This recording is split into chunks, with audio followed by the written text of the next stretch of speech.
Oscar winner Gene Hackman, a known recluse in recent years, was seen in public. As we're learning incredible new details this hour about the circumstances surrounding his death. About their investigation into the deaths of the actor Gene Hackman and his wife Betsy Arakawa.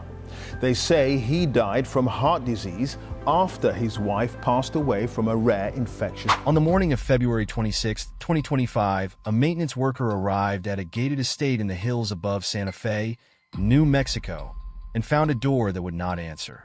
For 10 days, that house, one of the most famous private homes in American entertainment, had been utterly silent. Inside, deputies found a scene that did not match anything in their training. 2 bodies, an elderly man near an entryway, his wife in another room, a dog in a crate, all of it untouched for days, as if the world outside had simply stopped mattering. The dead man was Eugene Allen Hackman. 2 Oscars, 50 years of cinema. The most private star of his generation had left behind the one thing he never wanted to leave, a story he could not control. Within hours, the story was no longer about what was true. It was about what could be made true. Headlines bloomed across the internet like spores. Headlines about a secret tunnel, about investigators finally opening the tunnel beneath the mansion, about ancient chambers underneath the property, about evidence that had left everyone speechless. The word tunnel began appearing everywhere, attached to numbers no one could source, attached to claims no agency ever made. Officials said no foul play. The internet said, then why will they not show us what is underneath? A law enforcement agency found nothing beneath that property but soil and foundation. Fact checkers rated the signature claim that hundreds of bodies were found in a secret tunnel unequivocally false. And yet the search for that tunnel continues to this day, inside millions of search bars, thumbnails, and comment sections. The house has been opened. The footage has been released. The autopsy has been read aloud, word by word. And the closer the truth gets to the surface, the deeper the story keeps digging. So here is the question this documentary cannot escape. If the tunnel was never there, why did so many of us so desperately want it to be? Before the mystery can be examined, the record must be set down. What follows is what is documented, what is debated, and what is speculation, kept strictly separate. The confirmed facts are these. Gene Hackman, 95 years old, and his wife, the classical pianist Betsy Arakawa, 65, were found dead in their Santa Fe home on February 26, 2025, along with one of their dogs. The New Mexico office of the medical investigator concluded that Arakawa died first, on approximately February 11th, of hantavirus pulmonary syndrome, a rare disease carried by rodents, and the first hantavirus death recorded in New Mexico that year. Hackman died approximately a week later, on or around February 18th, of cardiovascular disease, with advanced Alzheimer's disease named as a significant contributing factor. He tested negative for hantavirus and, despite early speculation, negative for carbon monoxide poisoning as well. Investigators dated his death partly through data recorded by his pacemaker, and the sheriff's office publicly concluded that there was no foul play. In April of that year, the Santa Fe County Sheriff's Office released body camera footage of deputies entering and searching the home, the first time the public was shown the interior of that house. Every one of these statements comes from the official record, from the sheriff's press conferences, from the medical investigators' findings, and from the released footage itself. Where the documented record ends, legitimate questions begin. Medical experts have examined how hantavirus progressed in a healthy 65-year-old woman without prompting a visit to a hospital, and how a man in the advanced stages of Alzheimer's, alone with the loss of his wife, may not have comprehended what had happened. The autopsy noted evidence of prolonged fasting, suggesting that Hackman may not have eaten in his final days. Geriatric specialists have weighed in on how quickly a person with advanced Alzheimer's can decline without a caregiver present. These are genuine, unresolved scientific conversations about the timeline, about awareness, about a week of silence that no witness can fill. Beyond the medical record lies an ocean of claims with no evidentiary anchor. Claims that investigators concealed findings. Claims that third parties were involved. Claims that the property concealed hidden structures. The most prominent of these, The claim that authorities discovered a secret tunnel beneath the home containing hundreds of bodies was investigated and rated false by the fact-checking organization Snopes. Popular outlets observed the wave of secret tunnel misinformation sweeping the week's discourse. None of it is confirmed. None of it has ever been supported by a document, an official statement, or physical evidence. It is, by definition, rumor. And yet, rumor, as this story will show, has its own archaeology. Here is the anomaly this story keeps bumping into, and it is not the one the headlines chased. The official explanation is complete, consistent, and corroborated by forensic technology. A tragic natural chain of events. 2 deaths approximately a week apart. No crime, no conspiracy, no hidden architecture. Most celebrity death investigations collapse under the weight of boring answers. This one did the opposite.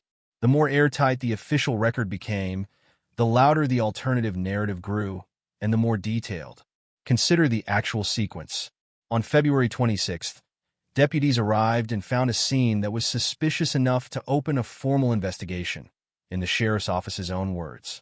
They discovered 2 people dead in separate rooms of a large house.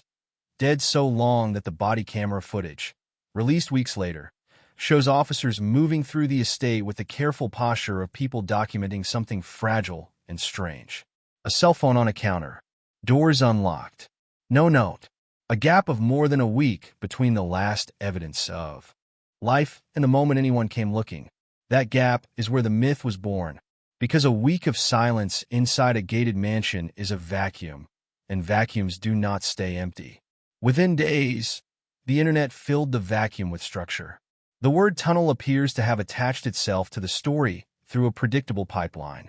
A viral video genre that recycles sensational templates. Titles like, "Investigators finally opened Gene Hackman's secret tunnel," followed by social media posts asking pointedly why they would not disclose what was found underneath.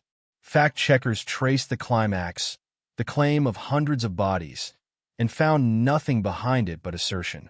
The pattern is the anomaly. A claim with 0 documentation outperformed an investigation with hundreds of pages of it. A story about an underground chamber no one ever dug up spread faster than the autopsy of a legend. The curious gap here is not what authorities found beneath the house. It is what audiences were willing to believe was beneath it, and why the absence of evidence became, for millions of viewers, the most persuasive evidence of all. Every mystery in the modern age eventually collides with technology, and this one collided 3 times. First, forensic technology closed the case. The medical investigators' findings did not rely on witness testimony or guesswork. A pacemaker's recorded cardiac data helped narrow the day of Hackman's death. Autopsy results documented both the cardiovascular disease that killed him and the advanced Alzheimer's that preceded it. Toxicology, environmental testing, and carbon monoxide readings eliminated the theories that dominated the first week of coverage. In ordinary terms, the breakthrough happened in a laboratory, not in a tunnel. Second, transparency opened the house. When the Santa Fe County Sheriff's Office released the body camera footage in April of 2025, it did something almost unprecedented. It let the public walk through the last moments of a celebrity's private life, room by room, unedited. For a man who had spent decades keeping every camera out of his home, it is a strange final act. The most private man in Hollywood, posthumously the most visible one. And third, this is where the story turns, came the new machinery, artificial intelligence. And here it must be said plainly what artificial intelligence can and cannot do. It cannot make an unverified claim true. It cannot interview ghosts. It cannot excavate soil that was never disturbed. And no model can produce evidence where evidence does not exist. What artificial intelligence can do, and what researchers and fact-checkers now actually do, is map the propagation of claims at a scale no human team could match. Tracing when words like tunnel and bodies first attach themselves to the case. Quantifying how template-driven headlines multiplied across content farms. And exposing how a single fabricated premise can be remixed into 1,000 thumbnails within days. Used honestly, this is network archaeology, the study of how a falsehood travels. There is a bleak symmetry here. Much of the false content surrounding Hackman's death is itself suspected to be machine-generated, recycled scripts, auto-narrated videos, template headlines. And the tools best equipped to dissect that machine are the same tools that help build it. The tunnel is not under the house. The tunnel, if this story has one at all, is a pipeline of pure information, moving at machine speed, beneath the floorboards of public trust. 3 decades before he died, Hackman starred in a film about surveillance, about a world where no one is truly unwatched. It was a fitting role for a man who spent his entire adult life trying to keep the world's cameras pointed away from him. He gave interviews, of course, dozens of them across 50 years, and in those interviews he spoke with a plainness that became his signature. No affectation, no performance, just a working actor who happened to be one of the greatest of his generation. The archive of those interviews is one of the truest records we have of the man, and it stands in sharp contrast to the stories that bloomed after his death. Here is where the story raises its stakes, and where the tension between truth-telling institutions and a truth-resisting public becomes visible. The experts disagreed, in public and in character. On one side, the New Mexico Office of the Medical Investigator, led by the Chief Medical Investigator Dr. Heather Jarrell, presented its findings with unusual clarity and detail, down to the timeline of both deaths. On the other side, an ecosystem of commentators insisted that the clarity was itself suspicious. That answers this tidy must be answers this rehearsed. It is worth stating directly. The professional consensus in forensic medicine found the deaths consistent with natural causes, and no agency, office, or court record has disputed that conclusion. But consensus, in the attention economy, is not a finish line. It is a target. Institutions hesitated, and were punished for hesitating. The sheriff's office moved cautiously, releasing information in stages across multiple press conferences, and the medical investigator's office weighed privacy concerns against public demand. Every pause was met with the same accusation, repeated like a liturgy. They are hiding something. Even the routine mechanics of the investigation became flashpoints, with commentators framing ordinary legal process as orchestrated delay. None of this alleges wrongdoing by any official. The record shows no basis for it. But the record also shows something just as important. The institutional instinct for caution was read, in real time, as confession, and so the story must use a careful word, and that word is alleged. Alleged cover-ups, alleged hidden evidence, alleged underground chambers. Every one of these allegations is a claim without corroboration, and the distinction between a claim and a finding is the entire moral of this tale. The sheriff's office concluded there was no foul play. The medical investigator's findings were released in full. The body camera footage was handed to the public. Whatever they were supposed to be hiding, the evidence for hiding is a tunnel that does not exist. The stakes, then, are not about one house in New Mexico. The stakes are about whether an official record, transparent, documented, machine-checked, can still outcompete a satisfying story. And the early returns are not comforting. This documentary makes no single claim about the worst reading of events. It offers the interpretations that exist in the world and lets the audience weigh them. The first interpretation is the conventional explanation: a tragic, natural, and unusually well-documented double death. Betsy Arakawa contracted hantavirus, most likely through rodent exposure in or around the home, a known hazard in rural New Mexico. She died within roughly a week. Gene Hackman, elderly, in the advanced stages of Alzheimer's, likely unable to fully comprehend her absence, declined rapidly without her care, and died of heart disease days later. No crime, no machinery, only 2 people, a house, and time. The second interpretation is the alternative theory, as its proponents frame it. Here the doubts are given their fairest hearing. Why did no one check on 2 famous, elderly, reclusive residents for more than a week? Why did an apparently healthy woman not reach a hospital during the onset of severe symptoms? And why, proponents ask, did officials take weeks to disclose details? And why does the property itself remain so hard to verify from public sources? Some go further, pointing to recycled claims of hidden underground spaces and alleged concealed evidence. These positions are held by real people in real numbers. What they are not is documented. The third interpretation is the skeptical position. The mystery is manufactured, and the demand for it is the story. Every tunnel claim traces back to content designed to be watched, not to be true, and the same template has been run on other celebrity deaths before this one. The true anomaly in this reading is not what happened in Santa Fe. It is what happens to audiences who prefer a labyrinth to a locked room. And perhaps there is a fourth interpretation offered quietly, that all three of the above are true at once. A natural tragedy, an unanswered human question about loneliness, and an information system that converts grief into spectacle. Nothing about this case requires a villain. It only requires attention. Step back, now, from the crime scene tape and the comment sections, and look at what the whole story is actually about. Gene Hackman built a career playing men who controlled rooms. Detectives, presidents, protectors, predators, Popeye Doyle, Lex Luthor, the surveillance-obsessed intelligence analyst in the film about a world where everything is watched, a man who understood that the modern world sees everything.